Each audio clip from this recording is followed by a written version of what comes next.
Өчигдрийн болсон явдлын талаар бяцхан дүгнэлт анализ маягийн юм хийчихв. Таамгууд бол ар араасаа хөөрсөөр байгаа. Эднээс батлагдсан зүйл бол Эрдэнэ чимэг гишүүн арх уусан тамхи татсан. Уянх гишүүн харин бичлэг хийсэн. Харин утсаа алдсан уу юу гэдг нь нотлогдохгүй. Ялангуяа сонгуульд нэр дэвшээд төрийн хамгаалалтанд давхар орчихсон гишүүн хүний утсыг тууждаг булгааж гэж байх уу. Тийм болохоор тэр бичлэгийг худалдсан гэдэг нь харин үнэмшилтэй сонсогдсон. За Алтан шигээ Бат Ялалт нарын хувьд асуудалтай.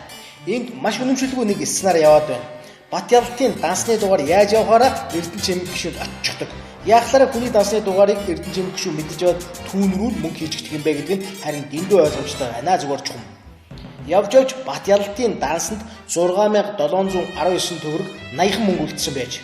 Эрдэнэ чимэг гишүүнээс насан туршийн зээл болох 50 сая төгрөг орж ирснээр 50 сая 6719 төгрөг 80 мөнгөтэй болоодохчаа. Одоо тэгээд ойлгомжтой юм шүү. Харин Эрдэнэ чимэг гишүүн бичлэгээ алдагдсныг мэдмэгц уян гишүүн рүү уурлнаа да. Өнөөх нь мэдээж утсаа алдсан уучлаарай гэвч. За тэгээд цагдаа сэргийлэхэд мэдэгдэхээс өөр аргагүй болж асуудал өндөр авч эхэлсэн байна.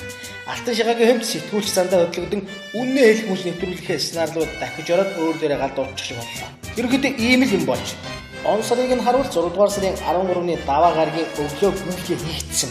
Дуулаан шууган өчигдөр өдөр тийшээ мандсан. Бат Ялалтын дансанд 50 сая төгрөг бүтэн 24 цагийн турш ямар ч асуудалгүй оршин тогтнож байсан. Гэх мэт. Энэ үйл явдал нэг талаараа зарим хүмүүсийн хэн хэмбэ гэдгийг олонд харуулж өглөө. Сайн муу зэрэгцсэн орчдог хорвоолтой.